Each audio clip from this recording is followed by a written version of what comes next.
समुद्र मंथन के बाद अमृत का स्वर्ण कलश प्रकट हुआ।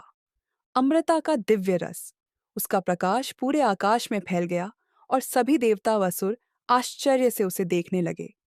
परंतु जल्दी ही शांति समाप्त हो गई। जो देवता और असुर अब तक साथ काम कर रहे थे, अब अमृत पाने के लिए आपस में लड़ने लगे।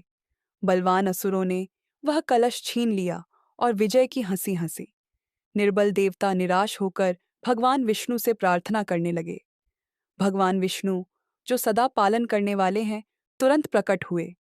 उन्होंने मुस्कुराते हुए कहा, हे देवगण, निराश मत हो। मैं एक अद्भुत रूप धारण करूंगा जो असुरों को मोहित करेगा। उस माया के माध्यम से मैं तुम्हें अमृत वापस दिलाऊंगा। फिर भगवान विष्णु के तेज से एक दिव्य नारी प्रकट हुई, अनुपम सौंदर्य वाली। उसकी आंखें तारों की तरह चमक रही थीं और उसका मुस्कान उषा के समान उज्ज्वल थी। वह थी मोहिनी, विष्णु की मायामयी रूप। मोहिनी को देखकर असुर मंत्रमुग्ध हो गए।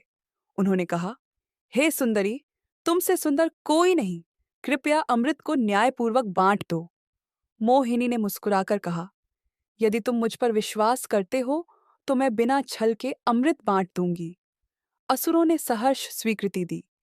मोहिनी ने अमृत का कलश उठाया और बांटना शुरू किया, परंतु उसने अमृत केवल देवताओं को दिया।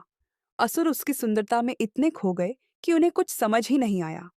पर एक चतुर असुर राहु ने यह चाल समझ ली। वह देवता का वेश धारण कर उनकी पंक्ति में बैठ गया।